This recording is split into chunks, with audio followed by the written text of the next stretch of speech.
sûr, bien sûr. Vous nous parlez un peu de votre situation? Je suis une jeune femme de 25 ans qui est à la rue donc, depuis l'âge de 21 ans, donc ça fait déjà 4 ans. Faut savoir que je suis une ancienne militaire, en plus je suis restée de 18 ans jusqu'à mes 21 ans du coup.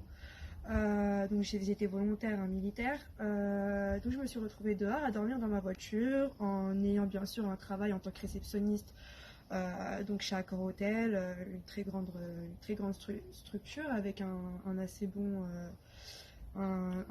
salaire. Les choses de la vie ont fait que je me suis retrouvée dehors, seule. Au bout de 4 ans, on fait le tour de tout le monde, de tous ses amis, ses connaissances, et au bout d'un moment, plus personne ne veut ouvrir sa porte, et puis on se retrouve livré à soi-même, sans aide morale ni physique. Pas de moyens pour prendre de douche. J'ai été obligée de me lever toutes les 2 heures pour allumer le contact de ma voiture et mettre le chauffage. Ça, je pense que pour la dignité de soi-même en France, il n'y a plus de dignité, quoi, hein, clairement. D'accord. Est-ce que vous avez entrepris des démarches particulières Bien sûr, il faut savoir que j'ai une assistante sociale parce que toutes les démarches que j'ai faites, toutes les démarches que j'ai faites, on m'a demandé d'avoir un travailleur social. Travailleur social qui, moi, la première fois que j'ai été les voir, c'était une assistance, comment dit-on, une permanence d'assistante sociale. Moi, je leur ai expliqué ma situation en pleurant. En fait, je leur ai vidé mon cœur, clairement, en leur disant écoutez ma détresse, ça fait 1 an que je suis dehors, je vous demande de l'aide, j'ai besoin de vous, je ne peux plus faire mes dossiers. Bien entendu, moi, j'ai fait des études, donc je sais faire mes dossiers, tout ce qui est dossier de CMU, RSA, etc. Je sais les faire, c'est pas un problème. C'est juste qu'au bout d'un moment, quand on vit dans une voiture, tout est multiplié en deux. Multiplié en deux, c'est-à-dire qu'il faut une organisation pour tout, pour manger, pour se doucher, pour charger le téléphone, voilà. Donc moi j'étais épuisée, je pouvais pas faire mes dossiers, j'ai demandé de l'aide. Faut savoir qu'elles ont mis 1 an à me donner un rendez-vous, puisque en fait ces dames-là n'ont jamais écouté ma situation, car je leur disais que je dormais dehors, et ce qu'elles ont fait, c'est qu'elles m'envoyaient des demandes de rendez-vous à mon ancien domicile. Donc au bout d'un moment on se dit on perd notre temps, clairement. Moi je pleure dans des bureaux, je ne fais pas semblant, je pleure de détresse, je pleure parce que je veux qu'on m'aide, et en fait on m'écoute pas, quoi. J'ai une demande de logement qui date de 2012, nous sommes aujourd'hui en 2020.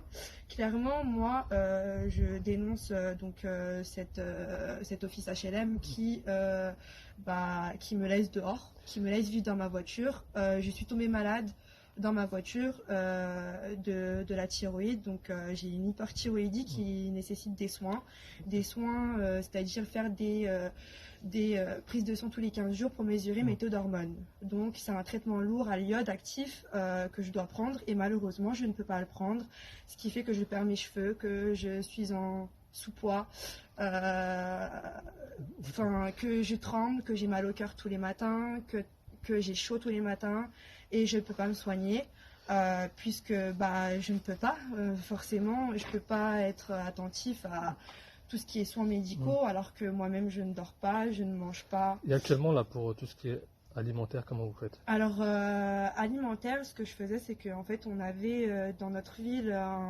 tous les mardis et tous les jeudis, enfin tous les mardis pour moi, j'avais une espèce de, comme on dit, distribution de colis.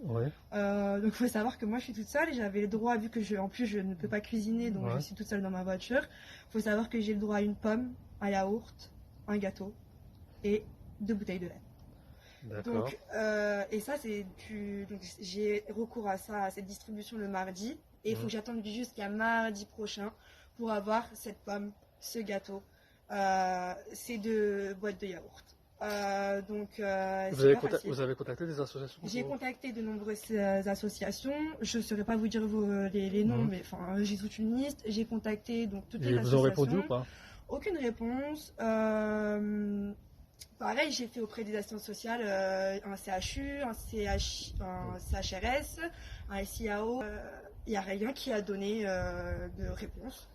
Donc je comprends pas pourquoi j'ai travaillé dans ma vie. Là, du coup, j'arrive pas à trouver une stabilité au niveau de mes emplois. Je perds tous les emplois que j'ai. Mon dernier emploi, il était de décembre. J'ai tenu 2 semaines, et puis ensuite je suis partie sans rien dire, puisque j'ai honte. Je peux pas dire à mes employeurs voilà, je suis dehors, je suis fatiguée, je ne peux pas continuer. En plus, voilà, moi je suis diplômée, donc les travaux que je fais, il faut être un minimum, voilà, réceptionniste dans un nouveau hôtel. Enfin, il faut être un minimum, vous voyez, un chignon, une chemise repassée, etc. Moi, c'est pas possible. Qu'en est-il aujourd'hui? Heureusement que j'ai pu vous avoir pour avoir une petite aide. J'espère du coup que cette vidéo elle fera avancer les choses et que. Alors, parce qu'en fait, vous avez mis l'accent sur un truc qui est très important, c'est la difficulté d'accéder, on va dire, à l'aide sociale. Ah mais carrément. Donc, ce qu'on va faire, c'est que vous avez parlé vous avez écrit à la presse, etc. Bien sûr. Alors, ce qu'on va faire. Moi, j'ai écrit à la presse, j'ai pas eu de réponse. Pourtant, j'ai écrit au maire aussi de ma commune, puisque en plus, moi, ça fait 4 ans que je lui envoie des lettres en accusé-réception. Depuis 4 ans qu'il n'ait même pas eu l'audace de me répondre, en fait, juste un courrier ou une proposition de rendez-vous pour voir. Mais moi, je serais morte dans la rue à l'âge de mes 21 ans, dans ma voiture, morte de froid en 2020. Est-ce que ça existe encore? J'ai du mal, j'ai beaucoup de mal. J'arrive pas à trouver ces personnes-là qui peuvent m'aider. C'est important que votre témoignage soit passé. Bien sûr. Et on y reviendra dessus. Là, ce que je vais faire, c'est que je vais vous donner une aide, petite aide financière. Okay. C'est exceptionnel. D'accord. Je vous remercie en tout cas. Il n'y a pas de problème. Et puis, on se recontacte et on reparlera de tout ça. Super. Donc là, je vais vous mettre ça sur le côté, comme ça, on garde une petite distance avec tout ce qui se passe.